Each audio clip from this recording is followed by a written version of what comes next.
Evangelho de Lucas, capítulo 22. Iremos ler a partir do versículo 14. Lucas, capítulo 22, a partir do versículo 14. É um texto conhecido da igreja, mas se os irmãos e as irmãs orarem, com certeza o Senhor vai nos ajudar a estar trazendo uma palavra da parte dele para a igreja. Diz a palavra de Deus assim: chegada a hora, pôs-se Jesus à mesa, e com ele os apóstolos, e disse-lhes: tenho desejado ansiosamente comer convosco esta Páscoa, antes do meu sofrimento, pois vos digo que nunca mais a comerei, até que ela se cumpra no reino de Deus. E tomando um cálice, havendo dado graças, disse: recebei e reparti entre vós, pois vos digo que de agora em diante não mais beberei do fruto da videira, até que venha o reino de Deus. Quantos podem dizer amém? Amém. Que o Senhor, pois, aplique essa palavra bendita e preciosa aos nossos corações. A Páscoa judaica é talvez a celebração mais conhecida do povo judeu. A Páscoa foi um momento muito importante na vida do povo. Talvez a celebração mais importante do povo de Deus era a Páscoa. Tinha um contexto extremamente forte, um contexto extremamente profundo, né? Podemos dizer assim.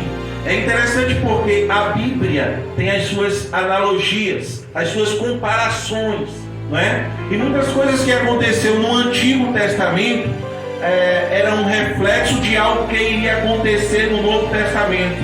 Quando nós olhamos, por exemplo, o profeta João Batista olhar para Cristo e dizer: eis o Cordeiro de Deus que tira o pecado do mundo, é porque o profeta João Batista estava olhando para todo aquele sistema ritualístico do povo de Israel, no qual a vida estava em um sacrificar de um animal, porque na lei de Deus dizia que a alma que pecasse, esta alma certamente morreria. Então, para que o homem não morresse, e todos pecavam e todos pecam até hoje, era oferecido naquela época um animal, era sacrificado um animal no lugar daquela pessoa, e aí a pessoa não morria, porque o animal substituía a vida da pessoa, ele morria no lugar da pessoa. Então João Batista, quando olha para Jesus e diz: eis o Cordeiro de Deus que tira o pecado do mundo, ele estava comparando o sistema ritualístico do povo de Israel com o sacrifício que Jesus ia fazer, mas sendo que de uma maneira extremamente abrangente, porque agora ele diz assim: o Cordeiro que tira o pecado não mais de uma pessoa, mas que tira o pecado do mundo todo, mas que tira o meu pecado, que tira o teu pecado, que é capaz de tirar a minha culpa, que é capaz de tirar a tua culpa, que é capaz de nos purificar. O sangue de Jesus Cristo, ele não nos limpa, vai além disso, nos purifica. E o que é isso? Limpar é o ato de lavar uma roupa, talvez, mas fica as manchas. Purificar vai além. Purificar é tirar até a mancha. Deus, quando nos limpa, Deus, quando nos santifica, Deus, quando nos justifica, tira toda a mancha, limpa completamente, não fica absolutamente nada. Eu não sei se os irmãos já ouviram aquele exemplo da criança muito trelosa, e que a mãe disse assim: meu filho, toda vez que você desobedecer, vou colocar um prego nesta madeira para que você veja o quanto você é desobediente. E aí foi se passando um tempo, quando a criança foi ver, a madeira a tábua estava cheia de prego, de canto a canto. Ele olhou, chorou e disse: mamãe, não tem mais lugar para colocar prego, e agora? Aí a mãe disse assim: agora você vai ver. Eu não sei se aqui tem algum algum que foi assim quando era pequeno, duvido nadinha, tá? Mas olha, a mãe disse assim: vou mostrar o quanto eu te amo. E aí foi lá, arrancou prego por prego, prego por prego. Daqui a pouco a tábua não tinha um prego. Ele disse: tá vendo, meu filho, como eu te amo? E o menino começou a chorar e disse: pai, mamãe, ficou os buraquinhos. O sangue de Jesus Cristo, ele arranca até os buraquinhos, ele tira toda a mancha, ele limpa, ele purifica completamente. Não há mais por que se culpar, porque o Cordeiro de Deus tira o meu e o teu pecado, tira a minha e a tua culpa. E a Páscoa tinha esse significado de maneira mais ampla, de maneira maior. Eu não sei se os irmãos lembram o contexto da Páscoa, mas a Bíblia diz que o povo de Deus estava cativo há mais de 430 anos. Há 430 anos o povo de Deus estava cativo. E o pior, tinha um rei que oprimia o povo, era o faraó. O faraó, ele oprimia o povo e oprimiu o povo durante muitos anos. A Bíblia diz que o povo já não aguentava mais a opressão daquele rei perverso, daquele rei malvado. E a Bíblia diz que agora o povo começa a clamar, e de repente Deus agora fala ao povo e diz que mandaria alguém para salvar o povo daquele sofrimento. Isso tudo, irmãos, depois nós vamos ver que é mais ou menos o que acontece em Cristo Jesus. Porque nós temos um opressor que é Satanás. Assim como o povo tinha um opressor que era Faraó, que oprimia, que escravizava, o homem sem Deus, o homem sem Jesus também, ele é escravizado pelo pecado, ele é escravizado pelo diabo, e o diabo é o seu opressor que o atormenta, que o acusa dia e noite. Mas o sangue de Jesus, ele pode mudar essa realidade na vida de qualquer ser humano. Então Deus manda Moisés, e quando Deus manda Moisés, a Bíblia diz que Deus começa a operar com força, com poder, para que aquele rei malvado pudesse libertar o povo. E a Bíblia diz que pragas, juízos de Deus vieram sobre o povo egípcio. A primeira coisa interessante que eu vejo é que nenhuma praga alcançou o povo de Israel, mas as pragas alcançavam o povo do Egito, porque Deus fazia distinção entre aquele que servia a Deus e aquele que não servia. Isso é muito importante, porque talvez hoje você diga: ué, qual a diferença de ser crente, qual a diferença de não ser crente? É tudo a mesma coisa. O crente sofre, o não crente não sofre também. O crente fica doente, o não crente fica doente também. O crente tem dificuldade, o não crente tem dificuldade. Mas haverá um dia no qual o Senhor virá arrebatar a sua igreja, e Deus fará a distinção entre aquele que o serve e aquele que não serve. Aquele que o serve estará com o Senhor nas alturas para todo sempre, e os que não servem a Ele estarão aqui batendo na porta e clamando para que a porta se abra, mas a porta da graça neste momento estará fechada. Irmãos, como o homem se engana achando que Deus é um Deus unicamente de amor. Não! O Deus de amor é o Deus de justiça também. O Deus de amor é o Deus que faz com que a arca, quando aqueles que tinham de estar dentro estiverem, ele fecha por fora para que ninguém mais abra. Foi isso que Deus fez. A Bíblia diz que Noé passou 120 anos pregando e ninguém creu. E somente Noé e a sua família entrou na arca, e os animais. Às vezes, quando veio o dilúvio, a Bíblia diz que Deus trancou a arca por fora, porque naquele momento, naquela geração, naquele tempo, a graça de Deus para aquele povo e para aquela circunstância havia cessado. E nós pensamos que às vezes nós teremos todo o tempo do mundo, que todo momento do mundo Deus estará à nossa disposição. Isso é mentira do diabo, porque a palavra de Deus diz: se hoje ouvires a voz do Senhor teu Deus, não endureçais o teu coração, como foi na provocação do deserto, ao qual depois aqueles homens, querendo se arrepender, já não tinha mais oportunidade. Mas, meus irmãos, na 10ª praga, a Bíblia diz que Deus vem com um juízo mais duro, no qual o faraó agora, Deus sabia não que existiria aquele tão duro juízo. E era um duro juízo de fato e de verdade. Mas a Bíblia diz que Deus preparou uma celebração chamada Páscoa. E nesta Páscoa tinha que ter algumas coisas interessantes. Por exemplo, tinha que ter um cordeiro. Aquele cordeiro tinha que ser morto, Porque a Bíblia diz que por meia-noite, à meia-noite, melhor dizendo, o destruidor, o anjo da morte, iria passar em todas as casas, todas. Até na casa dos israelitas. Em todas as casas o anjo da morte à meia-noite ia passar. E ia entrar ali, se não estivesse debaixo das condições estabelecidas por Deus. O anjo iria entrar na casa e todo primogênito iria morrer, não importa a idade que tivesse. Todo primogênito iria morrer, a menos que a casa que sacrificasse o cordeiro, pegasse o sangue do cordeiro, colocasse nos umbrais das portas. A Bíblia diz que quando o anjo passasse, que visse a marca do sangue nos umbrais da porta, o anjo não entraria naquela casa. Mas a Bíblia diz que os egípcios não creram nisso, não ouviram isso, e diz a Bíblia que à meia-noite o anjo da morte, o destruidor, passou e entrou na casa dos egípcios, mas não entrou na casa dos israelitas, e os egípcios tiveram seus primogênitos mortos.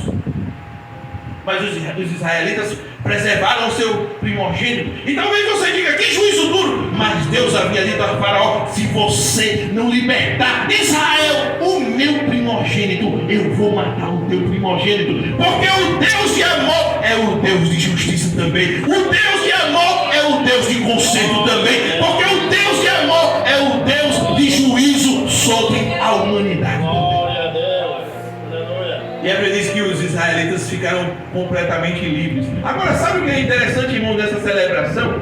Eu estava aqui lendo algumas coisas em Êxodo capítulo 12, se você puder abrir a sua Bíblia. Êxodo capítulo 12 diz assim, a partir do versículo de número 4. Vou esperar os irmãos abrirem as vossas Bíblias. Vamos ler a partir do 3. Falai a toda a congregação de Israel, dizendo: aos 10 deste mês, cada um tomará para si um cordeiro, segundo a casa dos pais, um cordeiro para cada família. Versículo 4 diz assim: mas se a família for pequena, para um cordeiro, então convidará ele o seu vizinho mais próximo, conforme o número das almas, conforme o que cada um puder comer. Por aí calculareis quantos bastam para o cordeiro. Primeira coisa que me chama a atenção aqui, irmãos, nesse texto, é que se a família fosse muito pequena, não tivesse talvez condição de matar um cordeiro, ele poderia ser convidado pelo vizinho para participar também disso. A Bíblia sempre se preocupou com as pessoas que não tinham condições suficientes. Por exemplo, a Bíblia diz que não há remissão sem sangue, não é verdade? Mas há uma exceção para isso. A Bíblia diz que se a família não tivesse condições, poderia oferecer um sacrifício de farinha. Ou seja, o que é que a Bíblia está querendo dizer para nós? É que o que nós alcançamos da parte de Deus, alcançamos de graça. Alcançamos pela graça. E mesmo que nós não tivéssemos condições, a Bíblia está dizendo que eu poderia ser convidado pelo meu vizinho para receber aquele presente, aquela dádiva. Ou seja, se alguém não tivesse como sacrificar o cordeiro, não tinha problema, podia se juntar com o seu vizinho, se alinhar ao seu vizinho e receberia da parte de Deus o mesmo livramento, porque a salvação de Deus sempre foi e sempre será pela graça de Deus. Mas o texto continua dizendo o seguinte: um cordeiro será sem defeito, macho de 1 ano. Podereis tomar um cordeiro ou um cabrito. Olha aqui a opção do Senhor: um cordeiro ou um cabrito, sem defeito. Uma outra coisa que a Bíblia nos mostra de maneira clara: a salvação está em Cristo Jesus, por um único motivo: porque Ele não tinha pecado. Porque ele era o único que tinha condições de cumprir todas as exigências da parte de Deus. Ele cumpriu a lei, ele cumpriu todos os requisitos e por isso ele poderia cumprir plenamente, poderia ser plenamente aquele sacrifício para salvar a humanidade. Por isso, irmãos, que a salvação não está em qualquer pessoa, não está em Buda, não está em Maomé, não está em Confúcio, não está em qualquer outra pessoa aqui na face da terra. A Bíblia diz que nenhum outro nome há dado entre os homens pelo qual importa que sejamos salvos, porque o cordeiro tinha que ser um cordeiro sem defeito, sem pecado, sem mancha. Por isso nós encontramos unicamente a nossa salvação em Cristo Jesus. A glória de Deus. É interessante, irmãos, que no versículo 8 a Bíblia vai dizer assim: naquela noite comerão a carne assada no fogo, com pães asmos e ervas amargas comerão. Veja que interessante, algumas exigências da parte de Deus. Pães asmos. E o que é pães asmos? Pães asmos é pães sem fermento. O que é que a palavra de Deus está querendo colocar para nós? E qual o símbolo do fermento para cada um de nós? Fermento é aquilo que não é verdadeiro.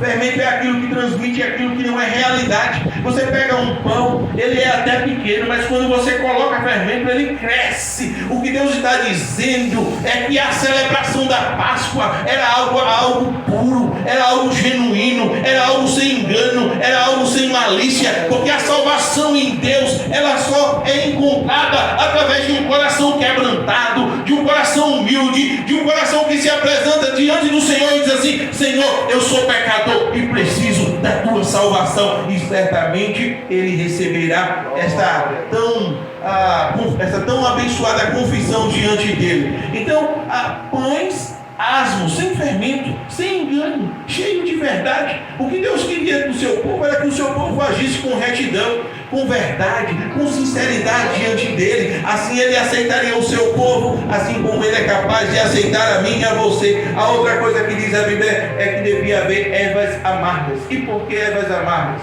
Porque aquelas ervas certamente serviam como uma referência para o tempo amargo, para que o povo nunca esquecesse do tempo amargo que passou no Egito, na escravidão de Faraó. Deus queria que quando o povo saísse do Egito, ele nunca esquecesse do tempo no qual ele foi escravo, no tempo no qual ele sofreu, no tempo no qual ele foi oprimido, no tempo no qual ele foi massacrado. E é por isso, irmãos, que esta Páscoa tem um grande contexto, até mesmo para o Senhor Jesus. A Bíblia diz que ele ansiosamente desejava comer aquela Páscoa com os seus apóstolos, porque aquela Páscoa simbolizava aquilo que estava prestes a acontecer. E o que é que estava prestes a acontecer? Ele sabia que estava pronto para ir para a cruz. Mesmo os seus discípulos dizendo: Senhor, não te faça tal mal, tal coisa, não faças tal mal a ti mesmo, não permita que isso aconteça. E Jesus disse para o seu discípulo: para trás de mim, Satanás, porque naquele momento o diabo estava usando até mesmo a boca de Pedro para dizer algo que não era agradável ao Senhor Jesus, porque tinha que ter aquele sacrifício,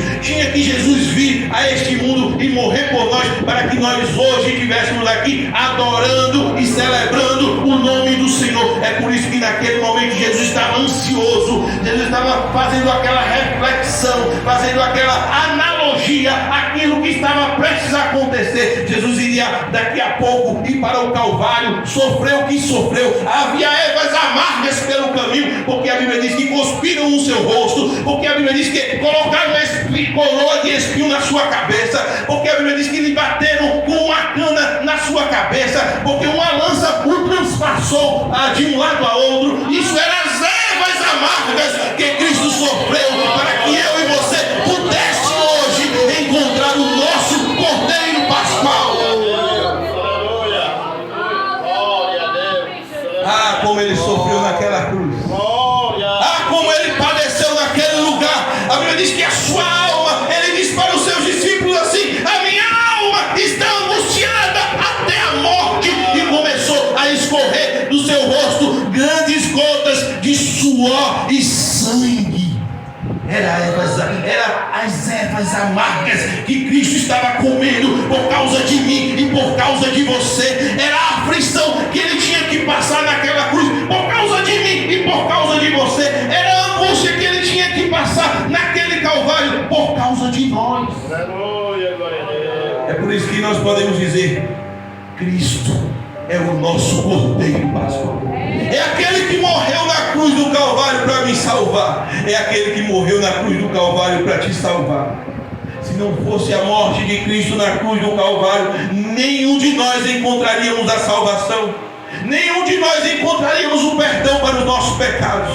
Então, a Páscoa que tanto Cristo queria celebrar com os seus apóstolos é a mesma Páscoa que Ele quer celebrar comigo e com você também. Ele deseja ardentemente poder ser o teu Salvador, ser o teu libertador. Ele simplesmente quer que o seu sangue, que naquele tempo escorreu sobre os umbrais daquelas portas, possa escorrer no teu coração, sobre a tua vida, para que você seja completamente liberto do império do diabo. A Bíblia diz que esse sacrifício é tão precioso que ele nos transportou do reino das trevas para o reino do Filho do seu amor. E Ele pode fazer isso. Eu não tenho dúvida que cada um de nós aqui, em um dia de nossa vida, tivemos um encontro precioso com o Senhor. E esse encontro fez com que hoje nós estivéssemos aqui celebrando a Páscoa do Senhor. A Páscoa do Senhor é o livramento que Ele nos deu do império das trevas. A Páscoa do Senhor é o livramento que Ele nos deu dos nossos pecados. E Cristo pode fazer isso por mim e por você. E o melhor, é de graça, não paga nada, não precisa de nada. A Bíblia diz: aquele que tem sede, venha e beba. Aquele que deseja, venha, porque água de graça Ele tem para dar para mim e para você. E o que é que eu preciso fazer? Eu preciso vir e beber desta água. Eu preciso vir e aceitar esse cordeiro, e receber esse cordeiro, e celebrar essa Páscoa, que é o grande livramento que Deus quer fazer, que é operar na tua vida, assim como operou na nossa vida. E se você abrir o seu coração e dizer: eu recebo a Jesus Cristo como meu Salvador, porque um dia Ele morreu por mim na cruz do Calvário, porque um dia Ele provou o seu amor comigo. Sabe o que é mais interessante, para que nós encerremos aqui? É que Cristo Jesus não provou o seu amor por nós com palavras. Ele provou o seu amor por nós com atitudes. Foi morrendo na cruz do Calvário, foi recebendo uma coroa de espinho na cabeça, foi recebendo uma cana, alguém batendo na sua cabeça com uma cana, pá, pá, pá. Foi assim que Ele provou, com atitudes. Cuspiram no rosto, na face do puro, justo e santo Filho de Deus. Sabe por quê? Por causa de você, por causa de mim. Ele só tinha que morrer, irmãos. Ele não precisava comer ervas amargas. A Bíblia diz que apenas Deus precisava que o cordeiro viesse e morresse em nosso lugar e pronto. Mas Ele preferiu comer as ervas amargas somente para mostrar o quanto nos ama. É como se Ele dissesse para você: João, eu te amo tanto que eu vou sofrer por causa de ti. Maria, eu vou te mostrar o meu amor de tal maneira. Eu podia te salvar apenas morrendo, mas eu quero comer ervas amargas para te mostrar o meu grande e profundo amor por ti. E a Bíblia diz isso, Isaías 53:10: ao Senhor agradou o moê-lo, fazendo enfermar. Você já pensou? Talvez você diga assim: mas eu sofro tanto. Mas eu quero dizer para você nesta noite que nenhum sofrimento que eu e você passou ou passe se compara ao sofrimento que Cristo passou na cruz do Calvário. Ao Senhor agradou moê-lo, fazendo enfermar. Que Deus nos abençoe em nome de Jesus.